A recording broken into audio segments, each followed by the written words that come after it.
Everyone, সবাই কেমন আছো? আমি খুব ভালো আছি। আজকে আমি চলে এসেছি স্কুলে। আমার আজকে স্কুলে ফাইনাল প্র্যাকটিস টিচিং রয়েছে, তো শাড়ি টাড়ি পরে রেডি হয়ে গেছি। স্কুলে এসে গেছি, মানে ক্লাস সেট হচ্ছে। তো বাকি যদি টিপস দিতে পারি দেখাবো। সবাই মিলে খুব মজা করেছি। হচ্ছে স্কুলটা খুবই সুন্দর। এটা মেদিনীপুরের ভেতরে একটা স্কুল। এখানে আজকে ক্লাস টেস্ট নেব, তো বাচ্চারা এখানে করেছে। প্রচণ্ড কেওয়াস। চলো ভেতরে যাই, যেয়ে দেখি কি হচ্ছে কোন পিরিয়ডে। আমি তো ক্লাস 8-এর ক্লাস নেব বলেছি, তো দেখা যাক। আমার ফিজিক্যাল সায়েন্সের ক্লাস, তো তারপরে দেখি আমাকে কখন কোন পিরিয়ডে ক্লাস দিয়েছে, তো দেখা যাক কতটা ভিডিও করতে পারি।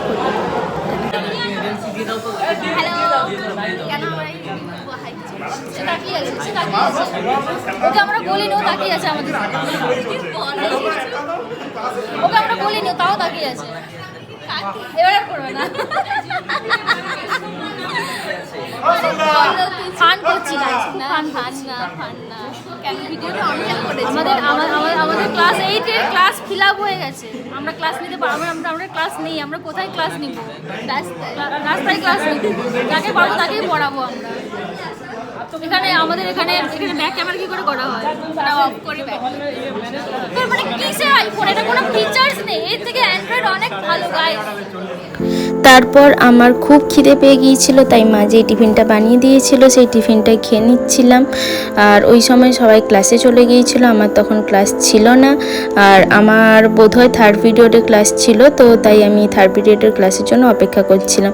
তো তার মাঝে এদের সাথে আড্ডা মারছিলাম, কিছু জন ছিল। সত্যি কথা, অ্যাকচুয়ালি আমরা কি বলতো, অনেক দিন পরে দেখা হয়, তো স্পেশালি বিএডে এই এক্সামের দিনগুলোই আমরা সবাই এক জায়গায় হই, না হলে সবাই যে যার কাজে খুব বিজি থাকে। তো আমরা ওই টাইমটায় সেই ছোট্টবেলায় কলেজে যেরকম টাইম স্পেন্ড করতাম, পুরো বাচ্চা হয়ে যাই, একদম ফ্রিভাবে সবার সাথে মিশি। আর সত্যি আমার এই যে ফ্রেন্ডগুলো ছিল খুবই ভালো, খুবই মিশুকে, তো খুবই মজা হয় এদের সাথে দেখা হলে। বসে কি করছি? আড্ডা মারছি। চুপ হয়ে গেল। আড্ডা মারছি, বড় লোকিয়া ফোনে ফটো তুলছি। শুধু বড় লোকিয়া কেন? তোমার মন থাকো। আমি করি। হ্যাঁ, আমি করি। কোথায় গরিব লেখা?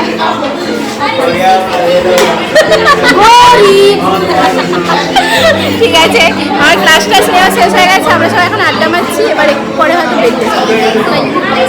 তারপর টিফিন আওয়ার্স পড়ে গিয়েছিল, সবাই টিফিনে বেরিয়ে পড়েছিল। স্কুলটা জাস্ট দেখো, সব বাচ্চারা কিভাবে খেলাধুলো সব কিছু করতে শুরু করেছে। তো আমরা জানলাম যে আমাদের জন্য মিড ডে মিলের খাওয়ার ব্যবস্থা রয়েছিল। আমরা যেই স্যারের দ্বারা এখানে এসেছিলাম, তো সেই স্যার আমাদের জন্য চিকেন আর ভাতের ব্যবস্থা করেছিল। তো সেটার জন্যই আমরা সবাই ওখানে চলে গিয়েছিলাম, গিয়ে সবাই অপেক্ষা করছিলাম।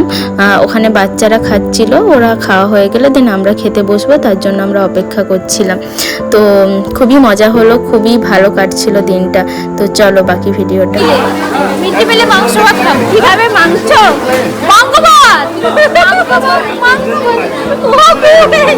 চ্যানেলটা এবার আমার না, অন্য কারো জিজ্ঞাসা করবো। এবার হ্যান্ড ওভার করে দিয়েছি ওকেই দেখা যাচ্ছে বেশি। ঠিক আছে, এবার কেউ যদি জিজ্ঞাসা করে ওর নাম ধরবে। কি খাবে? মাংস ভাত। আমরা খেতে এসেছি, আমরা পাতা দেয় না। আমাদেরকে পাতা দেবে না? আমাকে পাতা দেবে না পাতা? আমাদেরকে পাতা দেবে না?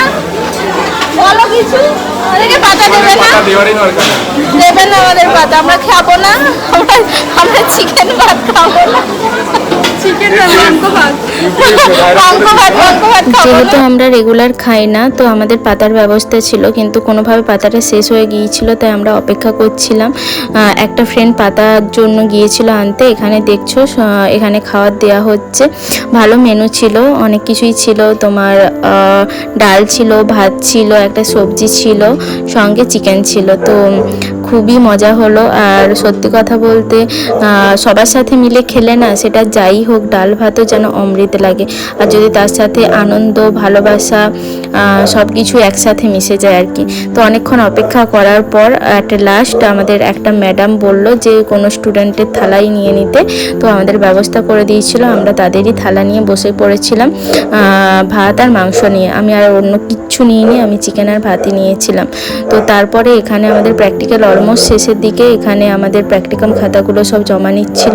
হওয়ার পর আমরা যখন স্টেশনে আসি, এসে খুবই একটা মিষ্টির ক্রেভিং এবং ঠান্ডা ঠান্ডা কিছু ক্রেভিং হচ্ছিল।